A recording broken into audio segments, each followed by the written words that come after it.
ఈ సమయంలో ప్రభు అయిన యేసుక్రీస్తు వారు సిలువలో 7 మాటలు పలికారు కదా. 7 మాటల్లో ఇంతవరకు 5 మాటలు మనం విన్నాం. ఈ సమయంలో 6వ మాట ధ్యానించుకున్నాం. యోహాను సువార్త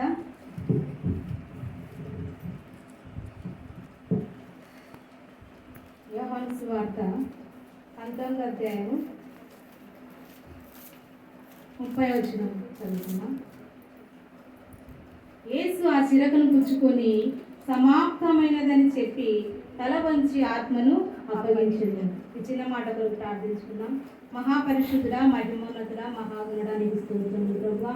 ఇంతవరకు ప్రభువా మీరు సిలువలో పలికిన 5 మాటలు మీరు మాతో మాట్లాడారు ప్రభువా. 6వ మాట ప్రభువా తండ్రి ధ్యానించుకోబోతుండగా దేవా నీ దిన దాసురాలను మీ కృపలో జ్ఞాపకం చేసుకోండి. నన్ను మరుగు చేసి మీరు మాట్లాడి మీరు మహిమ పొందమని యేసుక్రీస్తు నామములో ప్రార్థించి వేడుకొనుచున్నాము తండ్రి.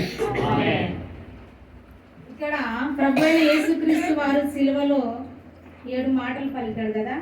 7 మాటలలో 6వ మాట మనం ధ్యానం చేసుకున్నాం. యోహాను సువార్త 19వ అధ్యాయము 30వ వచనం చూసుకుంటాం కదా. యేసు ఆ చిరకను పుచ్చుకొని సమాప్తమైనదని చెప్పి తల వంచి ఆత్మను అప్పగించాడు. యేసుక్రీస్తు వారు సిలువలో 6వ మాట ఏమని పలుకుతున్నాడు అంటే సమాప్తమైనది. ఏమిటి సమాప్తమైనదంటే మరి ఒక వాక్యం మనం చూసుకున్నాం. లూకాసు వార్త 4వ అధ్యాయము 16వ వచనం చదువుకుందాం. తర్వాత ఆయన తాను పెరిగిన నజరేతునకు వచ్చాను. తాను వాడుక చొప్పున విశ్రాంతి దినమందు సమాజ మందిరంలోనికి వెళ్ళి చదువుటకై నిలిచుండగా ప్రవక్త అయిన యెషయా గ్రంథము ఆయన చేతికి ఇవ్వబడింది. ఆయన గ్రంథము విప్పగా ప్రభువు ఆత్మ నా మీద ఉన్నది, బీదలకు సువార్త ప్రకటించుటకై ఆయన నన్ను అభిషేకించెను. చెరలోనున్న వారిని విడుదలను, గుడ్డి వారికి చూపును కలుగునని ప్రకటించుటకు నలిగిన వారిని విడిపించుటకును, ప్రభువు హితవస్త్రము ప్రకటించుటకును ఆయన నన్ను పంపి ఉన్నాడు. ఇక్కడ ఏమని రాయబడిందంటే తరువాత ఆయన తాను పెరిగిన నజరేతునకు వచ్చెను. ఎక్కడ వచ్చాడు? నజరేతునకు. అతడు జన్మించినప్పుడు ఎక్కడ జన్మించాడు? బెత్లెహేములో జన్మించి ఆయన ఎక్కడ పెరిగాడంటే నజరేతులో. ఇక్కడ ఏమని రాయబడింది? అతడు తాను పెరిగి నజరేతులకు వచ్చెను. తన వాడుక చొప్పున విశ్రాంతి దినమందు సమాజ మందిరంలోనికి వెళ్ళి చదువుటకై నిలుచుండగా. ఎక్కడ నిలుచున్నాడు ఆయన?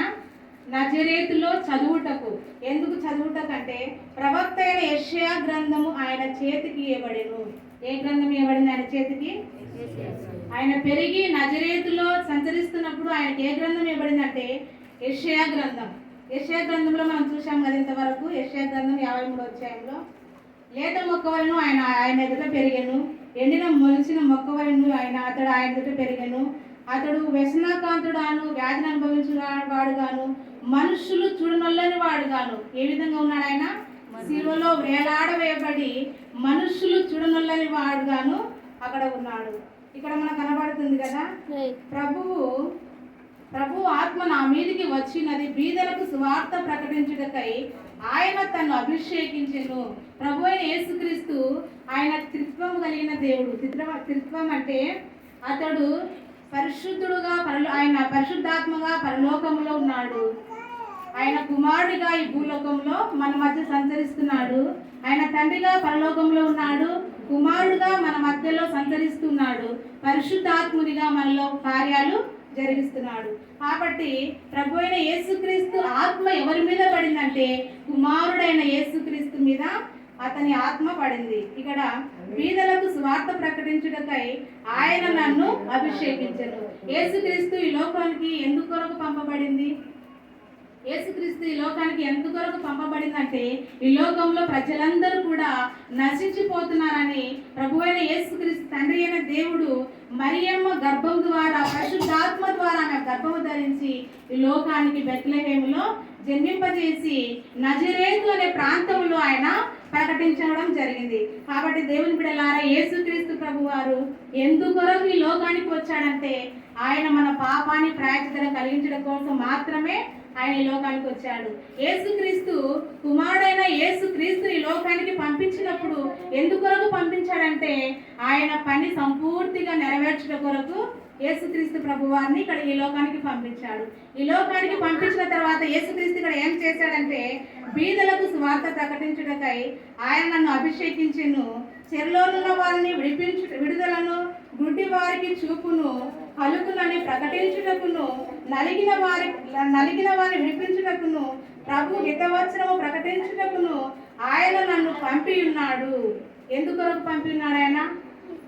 ఎంతో మంది బీదలకు సువార్త ప్రకటించడానికి, గుడ్డివారికి చూపునిచ్చాడు ఆయన. ఈ లోకంలో ఆయన ఈ లోకంలో 33 సంవత్సరములు జీవించాడు కదా. ఆయన జీవించిన 33 సంవత్సరం అంతా కూడా యేసుక్రీస్తు ప్రభువారు సువార్తను ప్రకటించాడు. ఏమి సువార్త ప్రకటించాడంటే దేవుడు ఈ లోకంలో మనం నశించిపోకుండా, మనం నరకానికి వెళ్ళకుండా మన నరకం నుంచి తప్పించబడాలని యేసు ప్రభువారు ఈ లోకంలో మనందరికీ కూడా సువార్తను ప్రకటించాడు, స్వస్థతలు చేశాడు, ఎంతో మంది గుడ్డివారికి చూపించాడు, ఎంతో మంది అనారోగ్యము చేత పక్షవాయువు గల వారు కూడా బాధపడుచున్నప్పుడు కూడా ఆయన ఈ లోకంలో స్వస్థపరిచాడు. కాబట్టి దేవుని బిడ్డలారా, యేసు ప్రభువారు తండ్రి అయిన దేవుడు తాను అప్పగించిన పనిని నెరవేర్చాడు. కాబట్టే ఆయన సిలువలో పలికిన 6వ మాట ఏమిటంటే సమాప్తమైనది. కాబట్టి మనము కూడా ఈ లోకంలో చాలా సంవత్సరాల నుంచి రక్షింపబడ్డాం, ప్రార్థనకి వెళ్తున్నాం, ప్రార్థన చేసుకుంటున్నాం, ఇతరులకు దేవుని గురించి మాటలు చెప్తున్నాం. కానీ దేవుని కొరకు ఏదైనా ఒక పని మనము సంపూర్తిగా చేస్తున్నామా, మనల్ని మనం ఒకసారి పరీక్షించుకోవాల్సిందిగా మనము ఇక్కడ తెలుసుకుందాం. మరొక మాట మనం చూస్తున్నాం.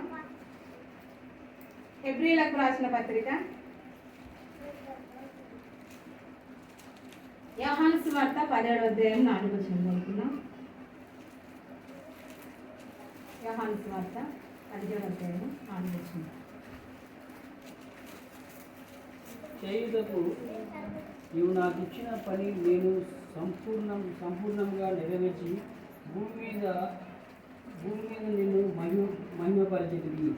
చేయుటకు నీవు నాకు ఇచ్చిన పని నేను సంపూర్ణముగా నెరవేర్చి భూమి మీద నిన్ను మహిమపరిచితిని.